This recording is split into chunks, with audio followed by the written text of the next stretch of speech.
This section is about capital raising and sales. So if you're an investor here in the room, you're probably in the helping grow sales within the companies you own or you have in the past. And for those of you raising capital, this section will be critical. Robert Cialdini has shown that the relationship you have, it's scientifically proven that the relationship you have with someone is twice as likely to determine whether they invest with you than the merits of your deal. You can tell them, I have 30 years experience, this deal's going to give you this IRR, we're going to do this and this, but the relationship is why they end up joining. It's whether they really trust you, it's whether they really like you and find they have things in common with you or can relate and understand how you add value. Gitomer is Jeffrey Gitomer is one of my mentors. I've gotten to meet him in person several times and been on his podcast. He's been on my podcast a few times. He went from making $50,000 a year selling sports equipment to writing an article for a local newspaper, and they liked it. So he started writing a weekly column for the newspaper. Then he started syndicating it in 100 different newspapers. Then he started an email like e-zine way back in the day and released 15 bestseller books and then made 7 figures a year in his business for a long time. And he told me something that changed my life. He said, I heard this when I was in college. He said, well, if you pick a topic and you put out helpful information to people who could say yes to you, and you do that just once a week, and you do that for a year or two, you'll be locally well-known. If you do that for 3 or 4 years in a niche, you'll be regionally well-known. If you do that for 5 to 7 years, you'll be nationally well-known. But he said in that same paragraph, this is the most valuable paragraph in all of my 13 best-selling books, but none of you are actually going to do it because it actually takes hard work. It's reading the software manual. And I remember looking up in college saying, I'm the SOB who's going to do it because he just told me I'm not going to do it. And that's all I've done with Family Office Club. I just put out videos, put out podcasts on the family office niche for 18 years, and it works because you're adding value first. It's not the only way to grow your relationships, but it definitely works. So it adds context, and it might not be writing, might not be speaking, might not be videos, might not be books, might be something completely different. It might be taking people out for golf, taking people hunting, whatever it is you like to do. But the context and trust is everything. But also I find that integrating everything, the more aligned things are, the better. The more your employees are aligned with you, where you live is aligned with what you're trying to do, your joint venture partners, everything, it goes faster. Meeting in person, 16 times as powerful. Covered that this morning. Here's some tactical tools that I use. ActiveCampaign is a CRM we use. You can send an email out and then see out of the 500 people you emailed, which 20 clicked on the link, and then just call those 20 instead of calling through a whole database. It's very easy to set up lead scoring and track who clicked on what these days. Fireflies, mentioned earlier, you can have every Zoom call, every phone call transcripted and put in here. So you look at what your best people are doing on your sales team versus the worst. Look at sentiment analysis. Was it positive, negative? Are your best salespeople asking more questions? Or are they listening more?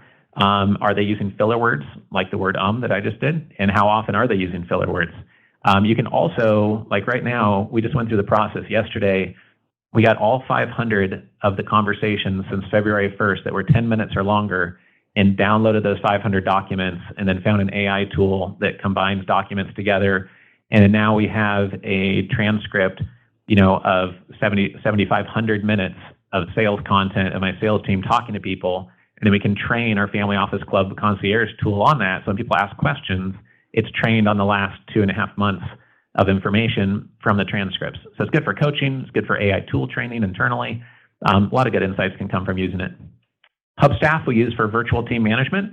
This takes random screenshots of people working for you. We used this for the last 13 years. Even when we had an in-person office and they were working 3 feet from me, they would log in using Hubstaff and then they log out at the end of the day and it just takes random screenshots. So if they start at 6 a.m. because they have a dentist appointment later that day, they just log in and start doing that. Some people don't like it, but it's usually the people that don't really want to work full-time and they want to get paid virtually to half work. So we found it to be super helpful. And we've dodged some bullets with that where, one person was demanding a very high salary. And then when they found out that we use this software, she was very offended and was like, oh my gosh, it's so Big Brother. The other big firms I worked for never had that. I was like, well, you probably worked in person there, right? Now we're in a virtual world. And she's like, yeah, but sometimes I might have to go to school to pick up my kids and then work a little bit later. And I was like, well, this is perfect for that then. I don't care if you work at 4 a.m. or 7 a.m. or, 10 a.m. Like, just make sure that we get a reasonable exchange of value. And some people just don't want to be held accountable for time worked. So it's a good tool. This tool, Phone Burner, allows us to do 100 calls in the time it used to take us to do 20 or 30. So one of my salespeople have been using this. You get to look and say, okay, we have this deal coming up in Seattle. What people have we spoken to recently in our deal pipeline in our CRM, or are based in the Seattle region, or are ranked highly with engagement scores? Why don't we export those as a CSV, put them into Phone Burner, and then go through those, and it'll auto dial each one. And if you have a relationship with them, you don't leave the optimized voicemail that's pre-recorded. You can record 10 voicemails, keep the one that sounds great, and then you can just left click and leave that voicemail and it auto dials the next person. It's like an auto dialer. Or you can custom leave the voicemail by clicking a different button and say, oh, hey, Ryan, nice playing golf with you last month. We're doing this deal locally. Just wanted to see if you're interested or not. Hope you're doing well. And leave a custom voicemail if you want. So, but it's still you recording the message, still you doing the calls, but it's very rapid fire. The reason why this is powerful is that when you're reaching out to people, if you do what everyone else does, it doesn't work so well. I've said that so many times today, right? But I get only maybe 4 to 8 voicemails a day. I think sometimes maybe 12, but I get 1,050 emails a day. You know what that means? That it's 200 times more competitive to reach people via email. Nobody wants to make a phone call. It takes way too much effort. Emailing 10,000 people, a couple clicks, off you go. But I listen to the first line of every single voicemail I get. And when it's a political thing, or, hey, I want to pay off your student loans you never had, or whatever it is, some credit offer or something else, then obviously I delete it. But I listen to every voicemail. I don't read every single email if on the surface it looks like a garbage email, right? You can't. So that's why calling is important, because it actually takes work and effort. Same with direct mail. We sent a red flat envelope to several hundred family offices for a while. It's just a one-page newsletter, front and back, just pure value, wasn't selling anything. And then we stopped, and then 3 years later, the Neutrogena skincare family reached out and said, hey, you used to send us this newsletter. It was great. I don't know why you stopped, but we need help now finding the CIO. You know anybody we should hire? And I didn't know that they were reading it, but it was working, and years later, they remembered it.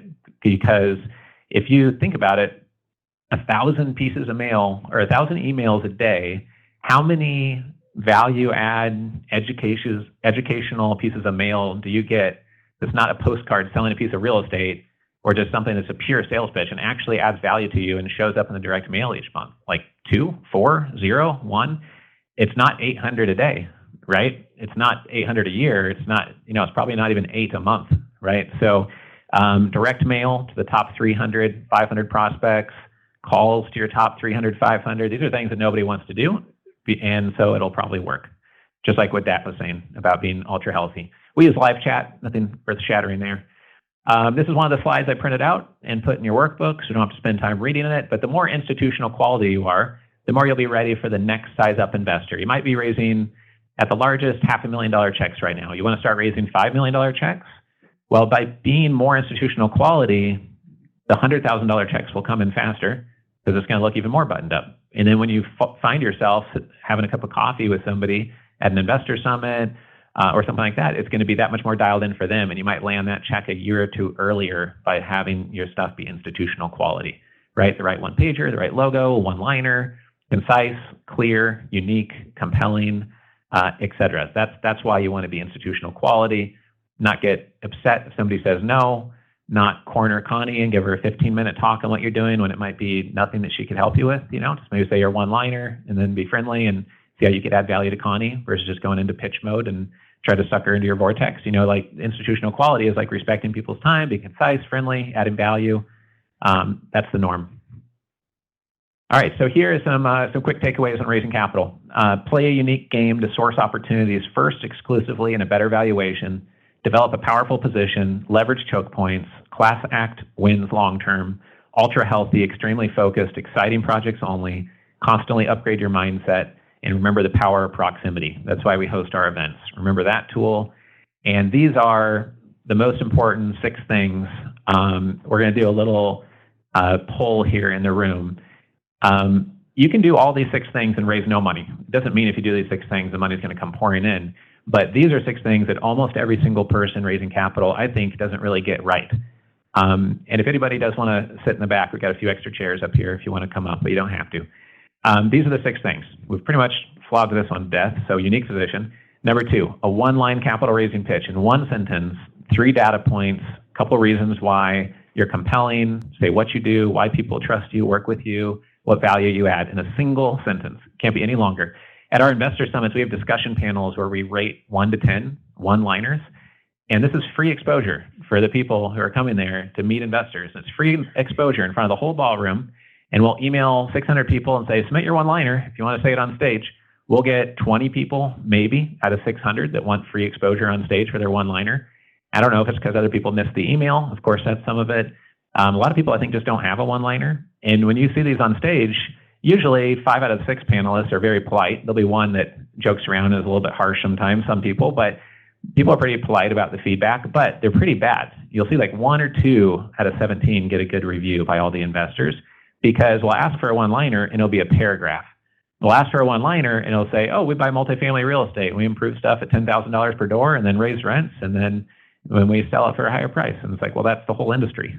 That's not unique, right? It's like if you're a hedge fund, it's like everyone says, oh, we're absolute return. We make money whether the market goes up or down, and we have a best-in-class team. It's like, well, that's just the definition of the industry. It doesn't make people lean forward. And so most people have a one-liner, really need to work on it. The 1 to 3 minute founder video, even less people have.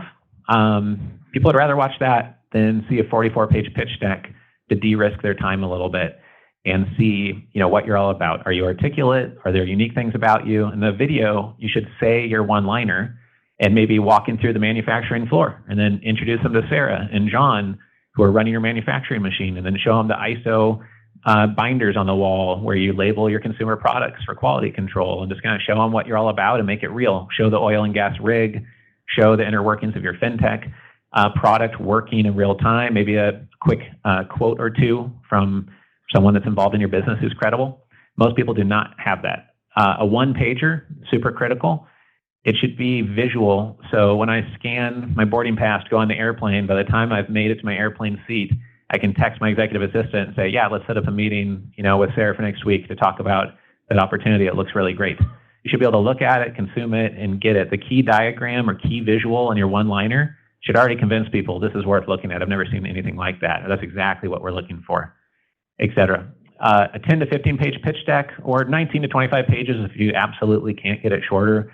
But the more valuable of an investor you go after, the more employees they have, the more LLCs, the more K1s, the more airplane trips, the more, like Glenn was saying, did 70 million in revenue last year. He's like, I'm just trying to survive the day of all the emails and all the expectations on my calendar and the team and employees and partners and banks and lines of credit and everything. And so if you have a 37-page pitch deck, put the word Mickey Mouse on page 29, ask your spouse and your business partner to read it, and they probably won't even catch it because your own spouse or partner is probably not going to read every page of a 37-page pitch deck. Nobody wants to. So I would have all those details, but in a data room, or have extra details if they want to click a link and then watch a little video or an extra bit on that. I would have stuff ready, like Connie said, know your numbers, be able to survive like a light to medium grilling in person, but keep it really concise because then it's more likely they're going to read all 12 pages. It's more likely they're not going to open it and be like 68 pages. I'm not going to look at that today. I'll look at that next week. And then you never look at it. That happens a lot. The due diligence data room, we talked about that. Having a background check on yourself, ready for a third party, due diligence questionnaire. We had some NSA, FBI guys that were starting a private equity fund, and they said that their competitive advantage was extremely thorough due diligence. I said, oh, great. Okay, well, why don't you raise capital faster through having extremely thorough due diligence on yourself? So that when you go to someone, you show them how you vet everything 3 times deeper than anyone else, and you know to use databases other people don't even know exist. And their reaction was the worst reaction possible. They said, oh, is that what everyone does? Is that best practice? And it's like, no, nobody does that, but that's what would make you stand apart because that's your unique DNA. Like, why would you hide that and not expect that on yourself to have that level of due diligence?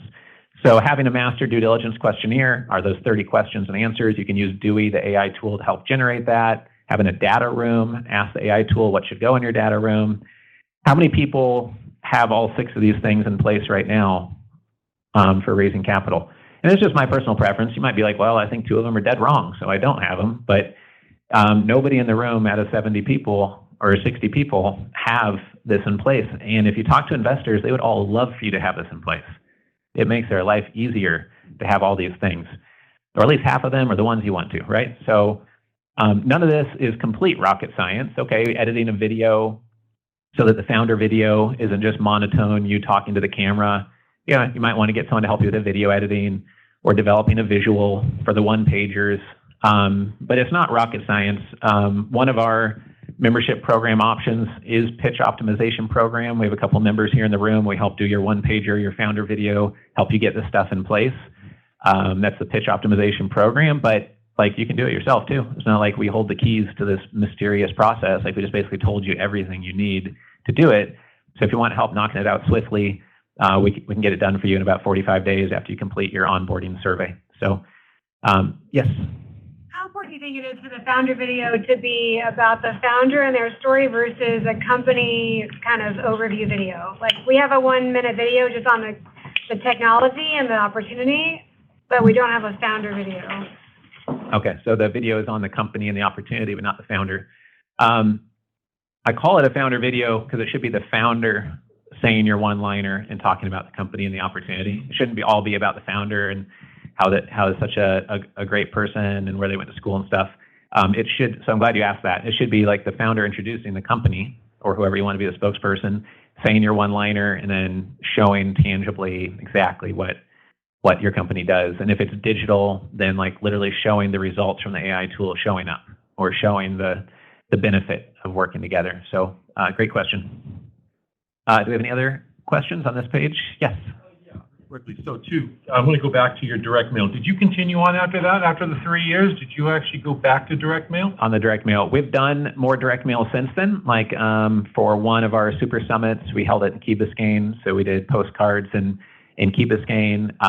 One thing that we're looking to potentially do is for onboarding new members, send them one of our books and like a letter in the mail. Because sometimes even when people pay for the program, we email them and they miss the email, even though they just paid for it. So we're looking to get back to doing more of it, but we have done a lot of it, and we have gone back and done some of that for sure. One of our companies, the bath salt company, they had a bath salt like those pods where people float in there in the dark, and they found 80 of them that buy a ton of Epsom salts every month, and we buy bulk like freight, like truckloads of Epsom salts at a time already, and so we sell it bulk to others, and we did direct mail to just 80 of them, and we closed a couple of clients from that. So it was a big ROI because it's a bulk like commodity sale, business to business, and that was just like a month or two ago, and that worked. Last question. So concerning the deck, when you put down a deck meaning 19 to 25 pages, that's a pretty good sized deck. Yeah. At that point, at your experience, would it be better at that point just to make a business plan? Wouldn't that be more professional at that point? The question was like, would it be better to do a business plan if the deck is getting to 19 to 25? The average length of pitch decks that get sent to me is 35 to 52 pages. I think 44 pages is the average one I see, and it is a lot. I would much prefer to see 10 to 15, but I know some people are going to think like, oh, I can't possibly do that. So like something in there would be better than what we usually see. I don't think family offices, at least the ones I work with, often ask for a business plan that's super detailed, written out that way. It might be good to know that that is a very detailed person, but I found when you plan things out too much, like a 7-year plan and stages, et cetera, sometimes it can make you think, does this entrepreneur not realize the world is going to change and in 9 months, half of this will be garbage because now you have to come up with a new plan. And so I find that like 1 to 2, 3 years out, you need to have a plan. What's your end vision?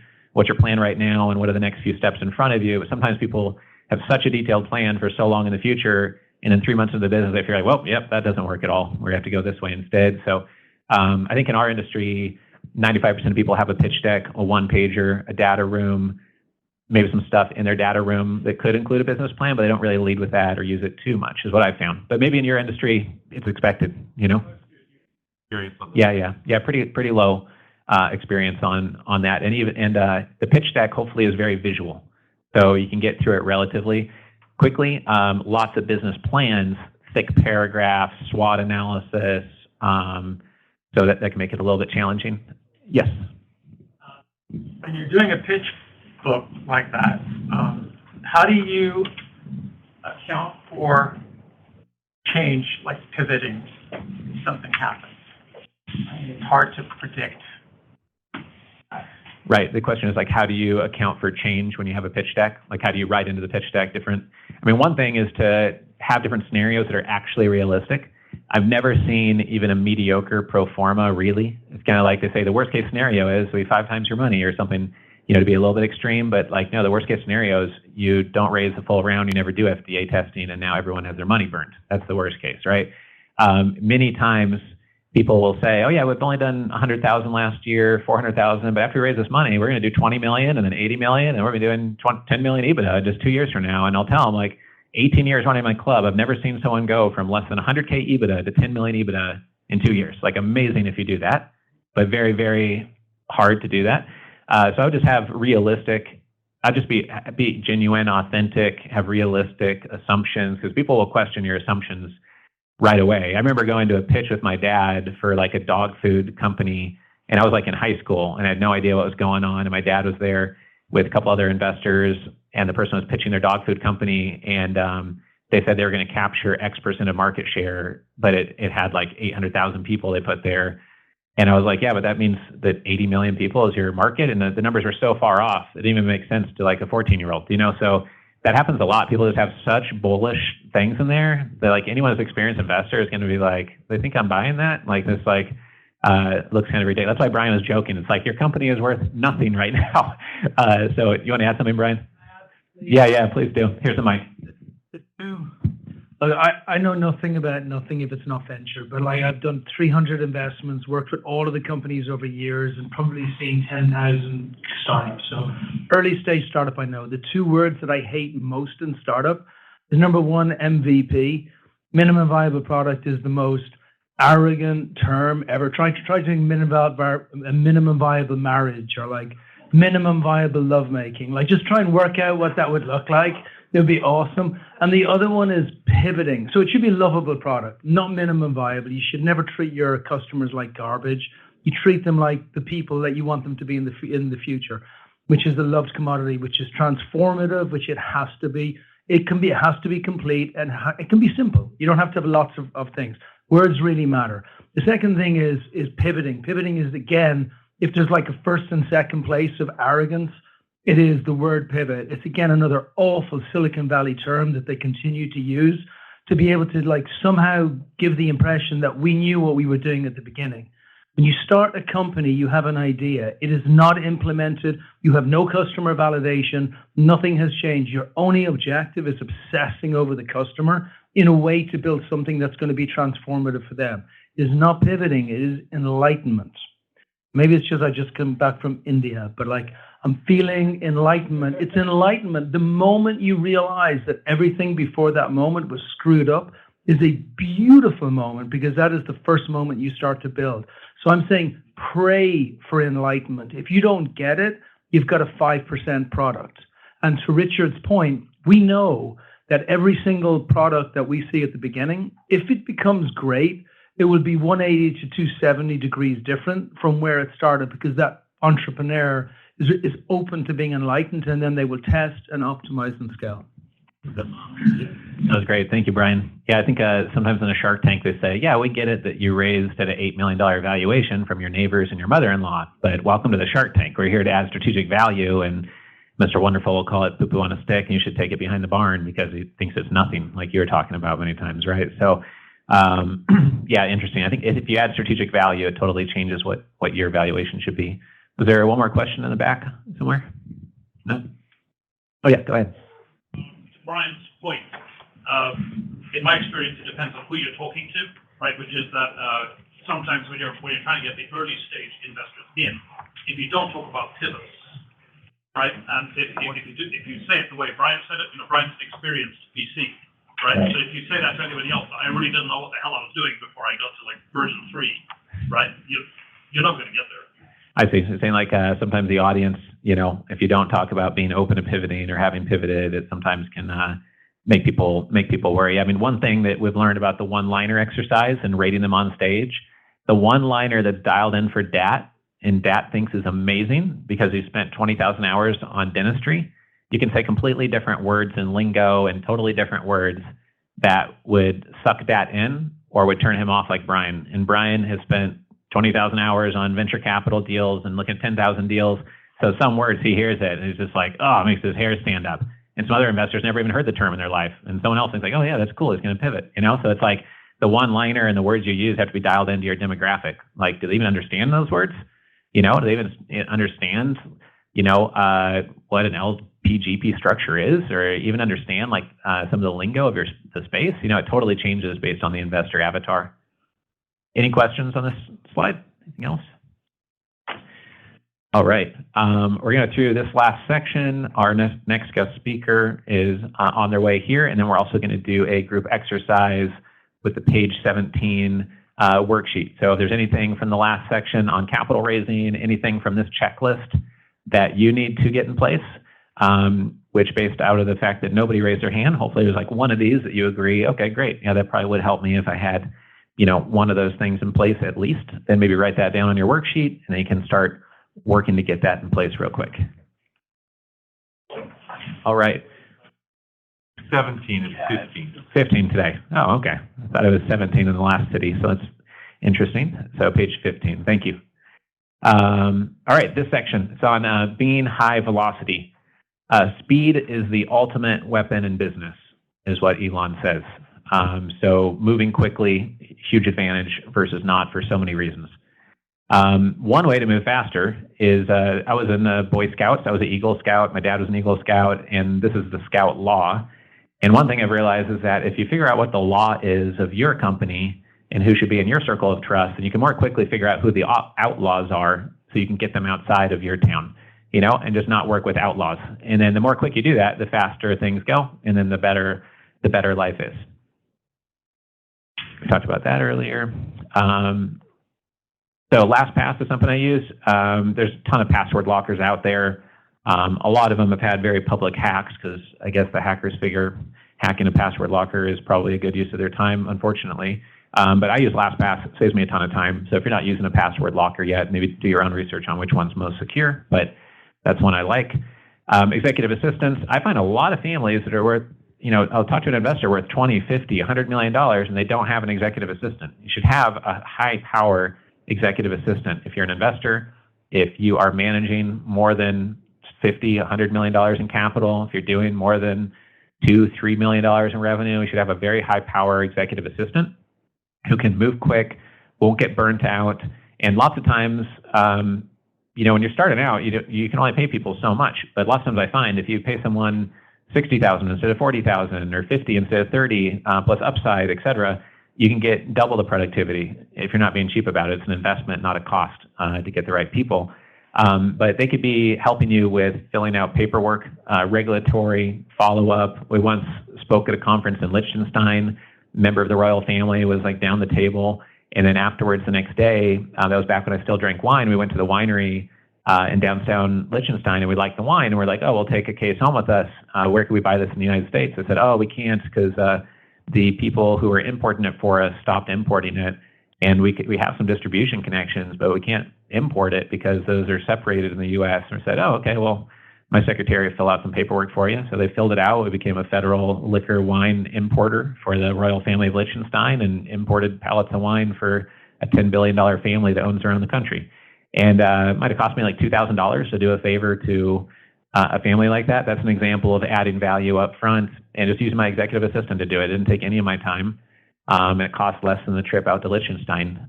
So looking for ways to take what's coming at you and having them manage your calendar, of course, but just do little things that help everything be sharper, use your time better, help clean up your inbox, et cetera, is critical. And I went through burning out several executive assistants till I found a great one. So I'd look for someone who survived for 6 to 10 plus years under a law firm partner or at a very big, fast-moving organization. Not going to read this one off to you, but all of us need to get better at saying no every year because you're getting better deal flow this year than last year. And you probably have more K1s, more LLCs, more employees, or things going on because of high interest rates and the little bit more tough economy we have now compared to 2-3 years ago, of course. So just getting better at saying no and doing it in the most polite, professional way you can. And then it's on them how they respond. There's nothing else you can do, right? If otherwise you are saying no to your own health, you're saying no to your spouse, and you're saying no to all those priorities you wrote on your one-pager and told yourself this morning that you're going to do, and now someone else wants to guilt you into a phone call or an hour-long meeting to pitch something. So I just be super careful in that. Munger says we need to all watch out for energy vampires, and you all know who they are. bad deals, mediocre employees. Look at the 2% of things in your life that cause half the stress and just delete them from your life and get rid of them. This is one of the most important slides. Say no to almost everything. Only go to meetings with agendas. This helps in so many ways. You ask for an agenda, they say, oh, well, I wanted to pitch you this certain type of deal. And you'd say, oh, well, okay, well, the way we help you is membership in the investor club. I don't vet the deal and then pump it to everybody and try to sell them on it. So why don't you talk to Jimmy here? And then if you want to become a member, that is how we could help you with raising the capital. Or they send an agenda and they say, okay, here's the 8 things I want to talk to you on the phone. And then I go and I say, oh, okay, well, no, yes, yes, yes, yes, yes, yes. And number 6, that looks like a relatively complex but exciting project. Why don't we just spend the whole call talking about number 6? We get on the phone, we talk for 8 minutes, and we're done. And I can read it in 2 minutes, reply in 3 minutes, and then it's a short phone call. My most valuable phone calls last like 6 to 12 minutes because the counterparty is also super busy with a ton of emails coming at them. They don't need hour-long things on the calendar. I've had people come to me after one of the events and say, when do you have a full day when I can fly out to Hawaii and we can meet and really go deep? I'm like, well, pretty much never. Like never. I don't ever have a full day. It's just not my type. So to be valuable, you have to be responsive. You have to be agile and listen carefully and slow way down when an important client needs a lot of help, right? So of course, I have done 4-hour and 6-hour meetings with centimillionaire, billionaire families, big important partners. Will have full hour-long, 2-hour-long meetings when we need to. But the point is, most of the time, the people who are selling something, a salesperson reaching out to you, or somebody pitching something, has a lot more time available on their calendar than the person they're pitching. And they don't understand that, and they don't respect the person's time. They're not concise enough, to the point enough, keeping it simple enough, as Connie was saying. So I like setting meetings for 15 minutes by default, just for every meeting. I just assume it's a 15-minute meeting and not 30 minutes or an hour. Sometimes people will say, oh, I want to talk to you about this thing. Then I'll say, okay, sure, fine. How about next Wednesday at 8 a.m.? And then they'll put an hour-long block on there. And it's a very simple little thing. And they'll say, oh, I've got some other stuff going on that day. Do you mind if we just carve out 15 minutes and it goes over a little bit, no big deal? And then usually they're like, yeah, sure, that's fine. I also have sometimes people that say, oh, I need to get on your phone. Like this week, I got a text message. Oh, I need to get on your phone this week and get a phone call. When can you do that? When can you schedule? I was like, well, it's a little bit crazy of a week. I had 3 events and all these flights, and leaving tonight to go backpacking. And can you send like an audio message by chance or anything? And they're like, oh yeah, I guess so. I can do that. And then they texted me and just said, oh, I just wanted to let you know I just stopped working with that client because they ended up not being like in line with my values. Like, okay, cool. But like it don't need a 30-minute phone call for that, right?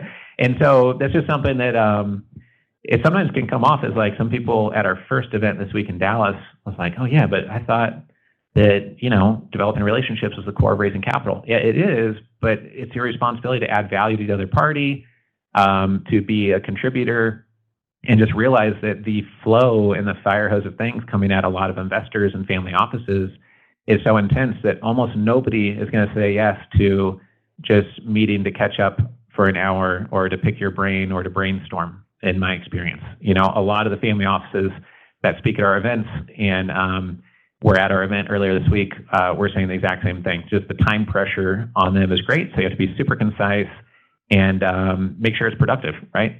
I heard one Silicon Valley CEO say that 90% of meetings could be done via text or email, and the last 10% that were left could have been done via audio messages, and it's only the super critical meetings that need to be done like in person. So I stay super connected to my team.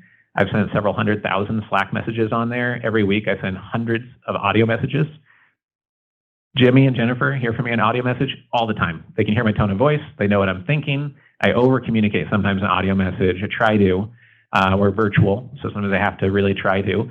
But it catches the tone of voice, and I haven't found a polite way of asking someone on a phone call, can you please speak at 2x speed right now because I'm very busy today? But on audio message, you can hit 2x, or listen to it 4 times, or forward it to somebody else, or listen to it a week later, or refer to it and search for the transcript in Slack. It's like amazingly productive. So I love using that stuff. It allows me to get a message from someone who's here at the event today and respond while on the airplane tonight when I can't schedule a phone call when I'm on an airplane at 11 p.m. tonight flying up to Oregon, right? But I can get back to you right away. So it's not about not connecting. It's about when by the time that someone else has scheduled a Zoom call for 8 days from now that someone shows up 4 minutes late to or misses completely, we've already solved the communication today and gotten back to you and got you the link and got you moved on your way. So for us, it works really well operating that way. But just like anything in life, it does put off 5 or 10% of people, but can't really help that sometimes. Jimmy, I got a problem with the PowerPoint there. Any questions on that? Lots of times you'll see asynchronous communication is what it's referred to. It's like what people are talking about.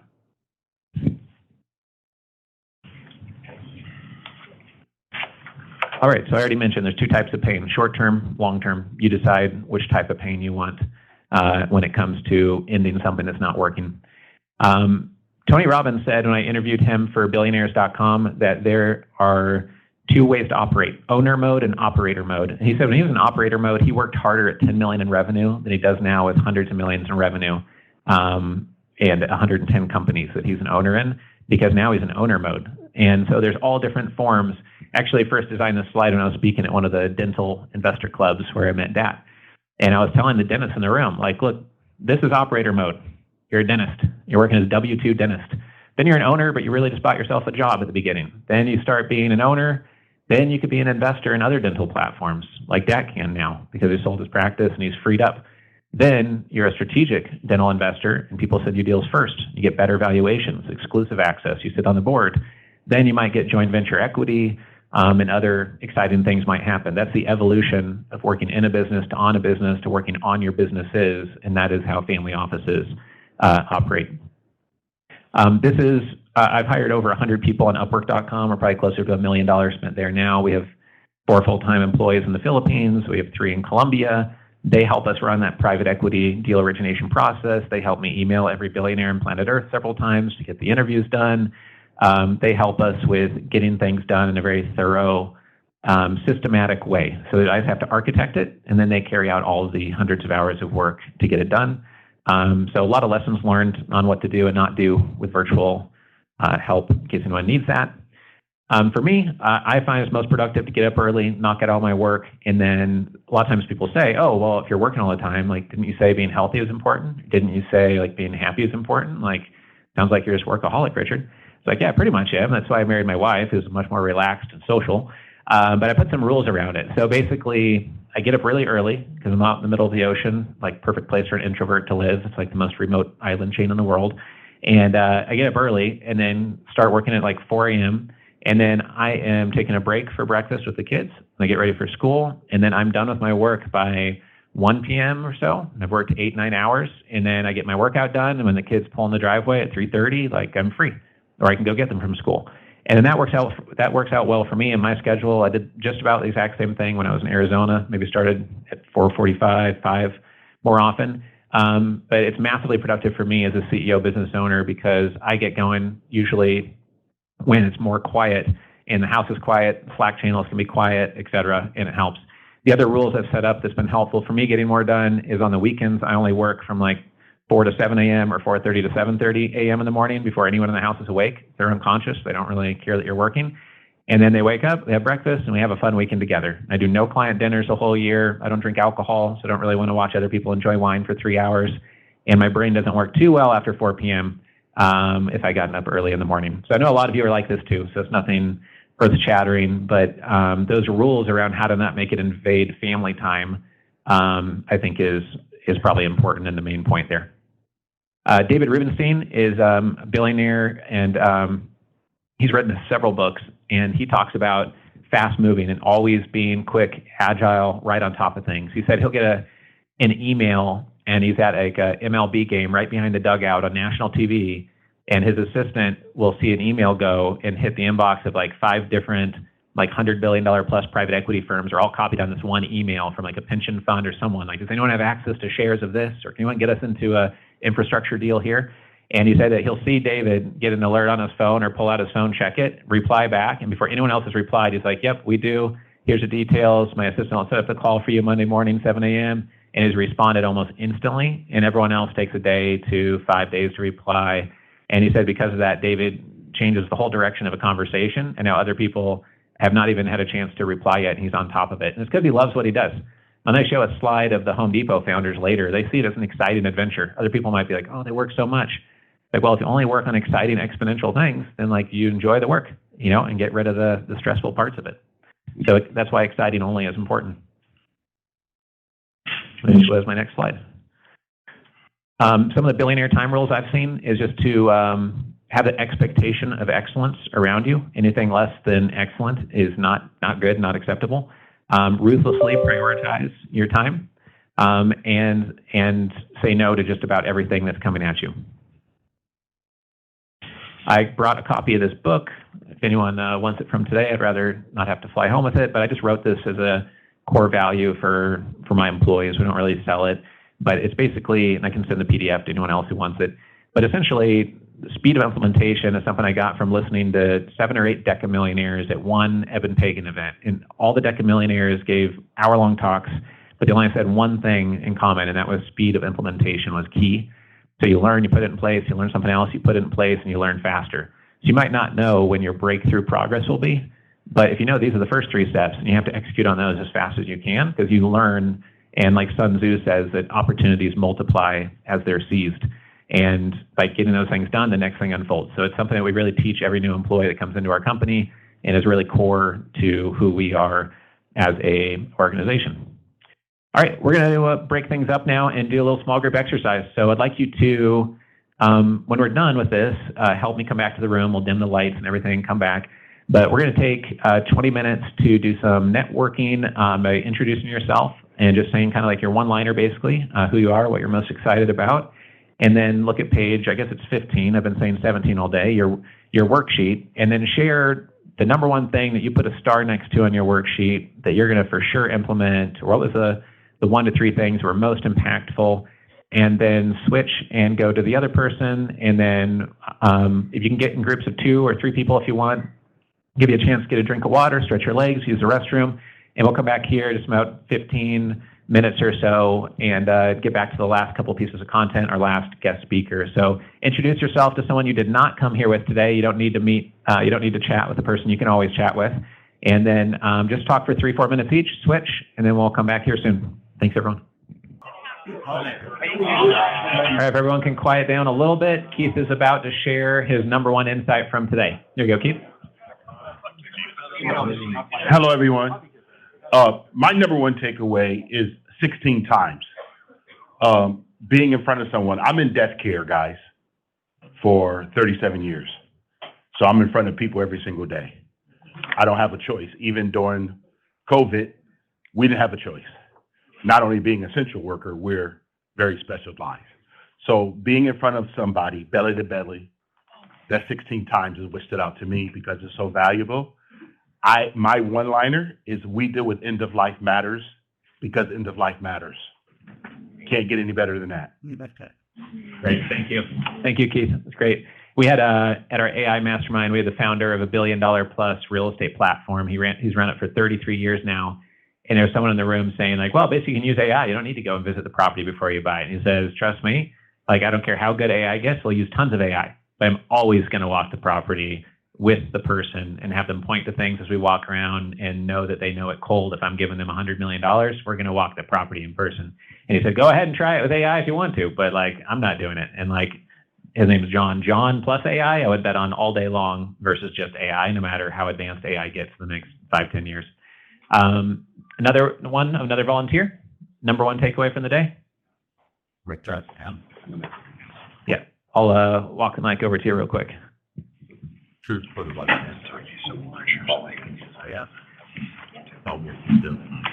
My name is Tanner. Mine would be to work on things that are exciting. Cut out that stuff that's causing, like it really is, like that 2% of stuff is causing 80% of the friction. That was like a super valuable takeaway.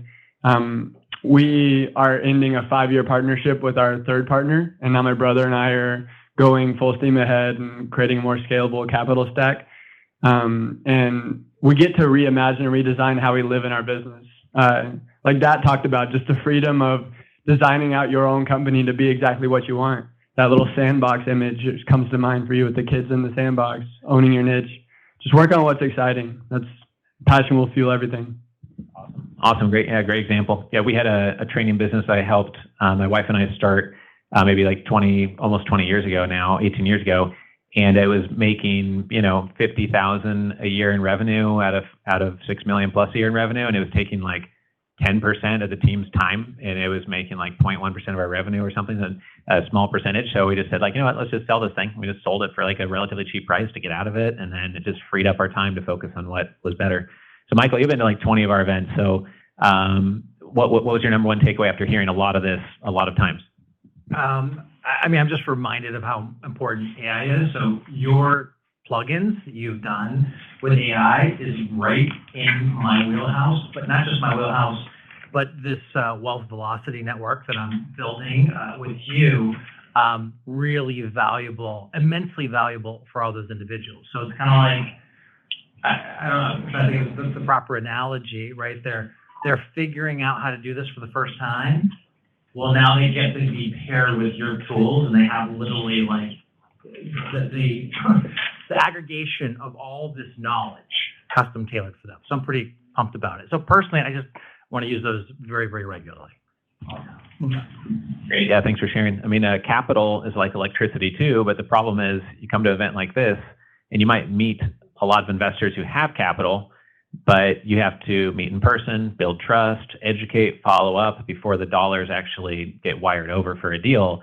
With AI, if you can instantly plug into it, you don't have to meet with AI and follow up for 9 months or 3 years to get the value. Just plug into that electricity and it adds value almost immediately. I think there was another hand up on this side of the room. Anyone else want to share their number one takeaway from the day, something they put down? Yeah, great. We've got a couple more.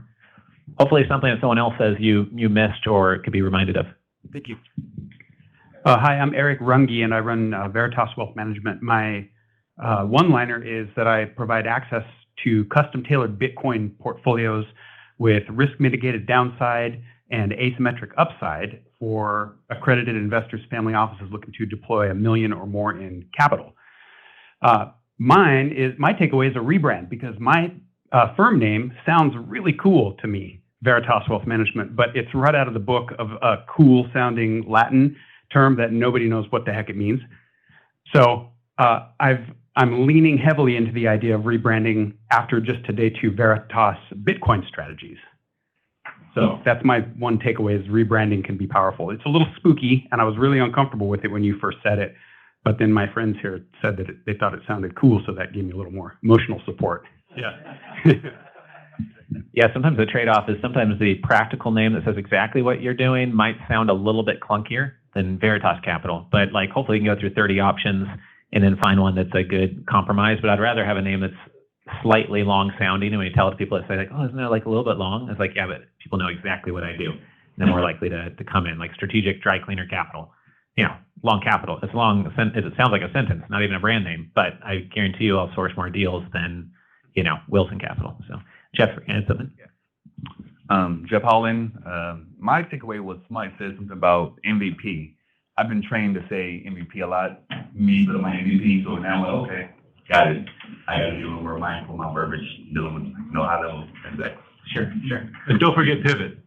Right, and pivot, yeah. I mean, I think for a lot of people, I don't think the word would offend them, but I know that one word that kind of offends me is like, oh, well, look at my pro forma, look at this model, like look at my projections, like we're going to the moon after we get this injection. It's like, well, everybody says that, it means almost nothing. So that's one that I think that a lot of investors don't like to hear too much. Yes. Thank you.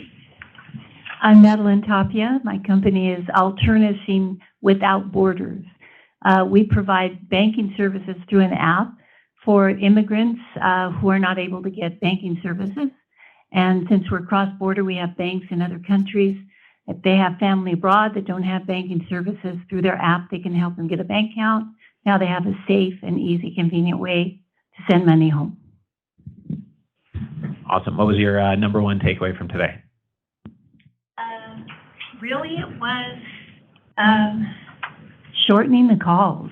Now that we're starting to launch and it's taking off, everybody wants my time. So that was a really good advice. Awesome. Yeah, that's great. What I've realized is that not everyone, but most of the time, and maybe it's just partially because we run an investor club, most of the time when someone asks, like, oh, can you meet so we can catch up? Even if it was like an old friend who is in my EO forum or something, usually they're asking to catch up to sell me something or see if I can help them raise money or to ask for something.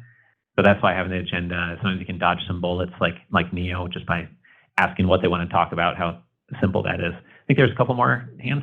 Do you mind passing the mic down this way? That's mine. Hey, what's up, everybody? So I'll keep it brief. So I'll avoid who I am and what I do because I really want this to land genuinely. So one thing that Dad had said that I really thought was really cool is that things don't happen to you, they happen for you. And obviously you can see him just smiling, having a good time. To me, that rang true just by looking at him. Can anybody agree on that? Yeah. And then number 2 is that money's energy. So it kind of really helped me understand, like, bring everything full circle, that how you spend your time really matters, because if time's energy is what you exchange on that time. So how are you spending your time equity to get that other form of equity, which would be money? Oh, thanks, man. Yeah, I think maybe one reason why Dad, I mean, it's good that he says, like, hey, I do this to be happy, and he's obviously happy. His energy kind of matches the words coming out of his mouth, and it kind of breaks trust when that's not the case. And I think many times some of us are trying to navigate something, and we're uncomfortable, and we literally don't even know what to say to the other party because you know you need to end something or change something, and sometimes just being authentic and honest with them to like, hey, I'm not very comfortable. I think I'm just losing sleep over the fact that, like, we said we're going to do this. Now we're doing these riskier deals, and investors could lose all their money. And I just don't sleep well knowing that. So I don't know. We either need to change the model or I'm out. And just saying, if you don't have the full solution, just being authentic, like that was being. So but that's great. Thanks for that comment. I think there's another. Yes. Pass the mic down here.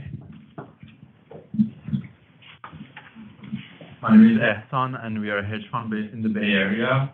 My number one takeaway was adding value to the other party. I think that's very powerful, and everybody benefits from it. Sometimes when you're meeting somebody, even if it's not the right fit, what do you do? But sometimes you can do a referral and know their business more. In our case, we do a lot of internal research. Our hedge fund uses AI to form the portfolio, and now we share a lot of our internal research with our clients and even people who are not our clients, and they just want to learn more. That's great and awesome. Appreciate you sharing that. We have time for just one or two more. If anyone else wants to raise their hand and share number one thing. Yeah. Hi. Yeah, I was at the event in Dallas, and I really loved what we talked about with protecting your time.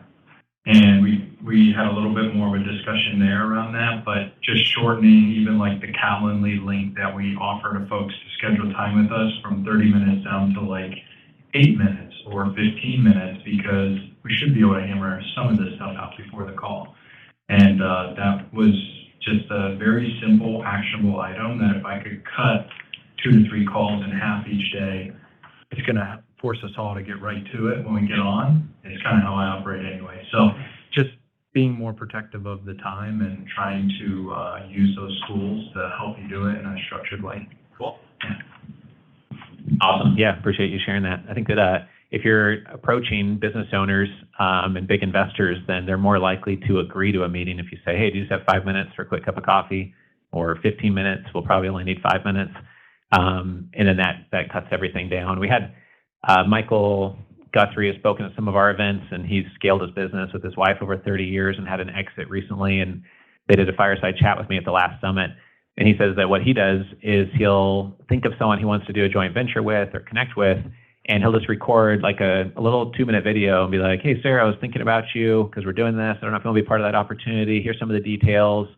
I'll shoot you an email, but just keep an eye out for it and hope you're doing well, or feel free to send me an audio message or a video back. And then he shoots that over. And he says that's been one of the most high response rate, keep in touch things that he's done.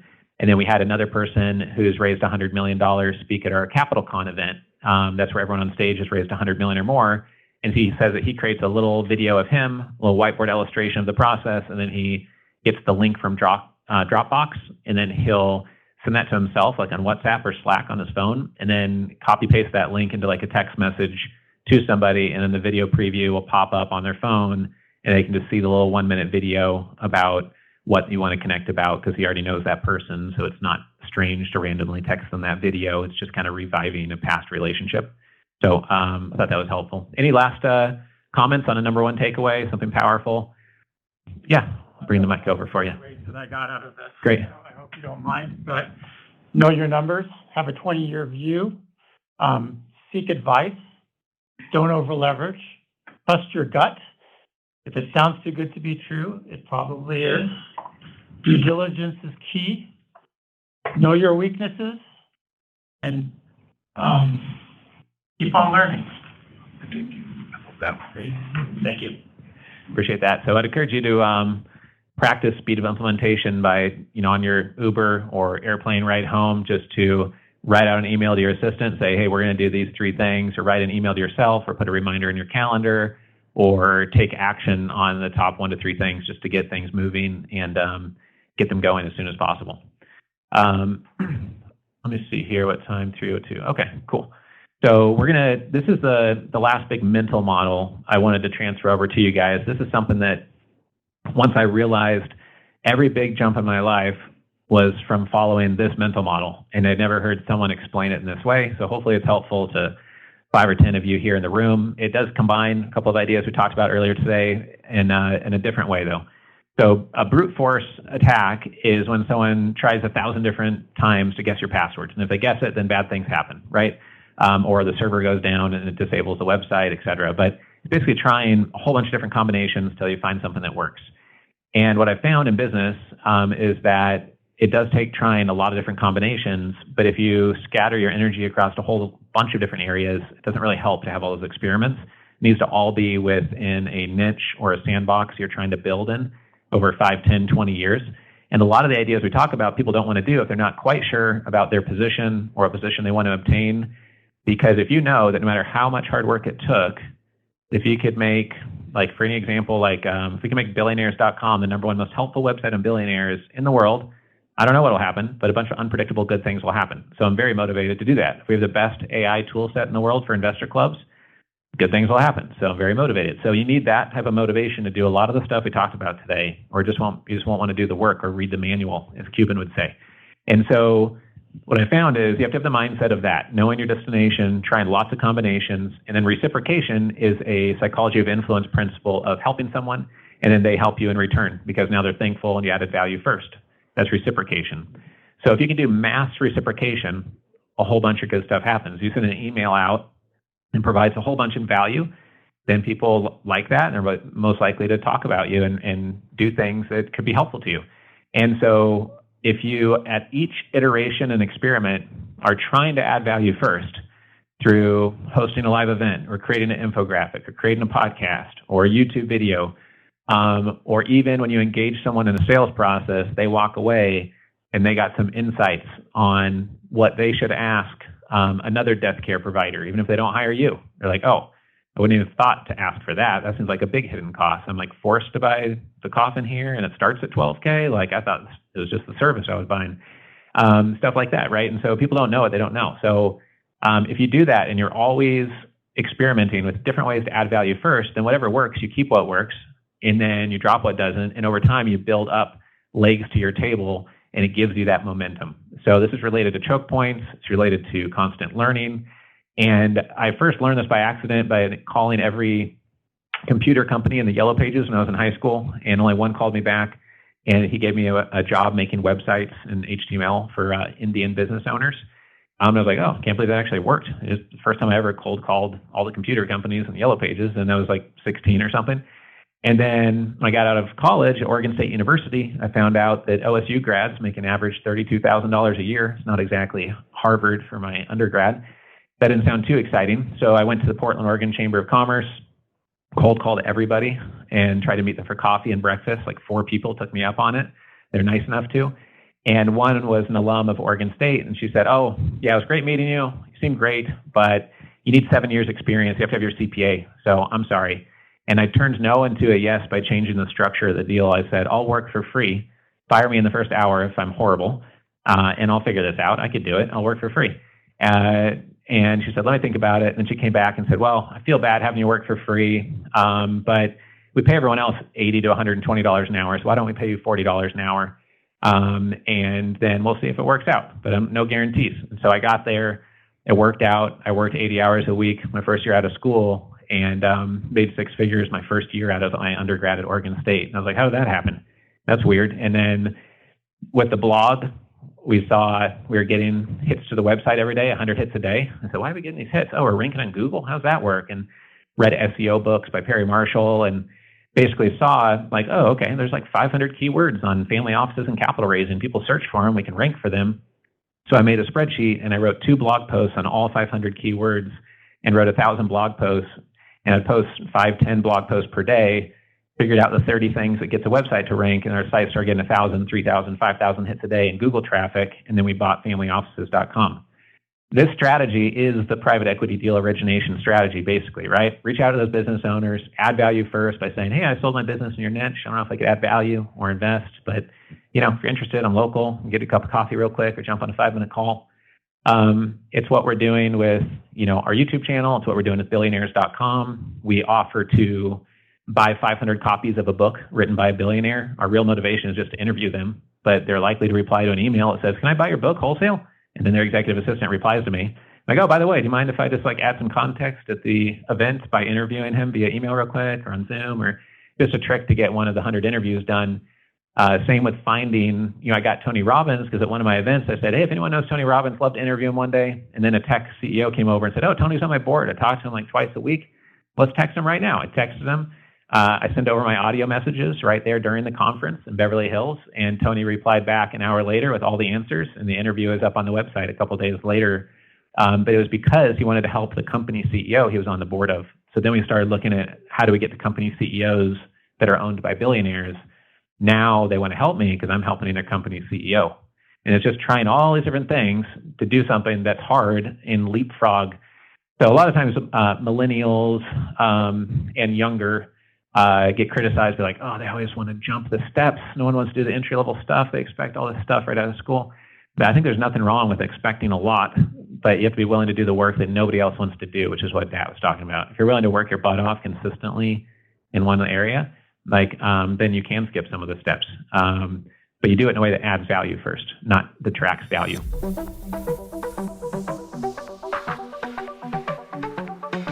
If you are a founder, raising capital, developing real estate, or you're an investor, would love for you to get involved in the Family Office Club. I've run this community for 18 years now. We've hosted 300 live events. We have 17 million social media group members and followers. We have the #1 YouTube channel on family offices. We have the #1 most popular podcast on family offices. You can learn more about us and our membership options at familyoffices.com. We have 30 in-person events planned in 2026 and another dozen events this year. Please go to familyoffices.com to learn more.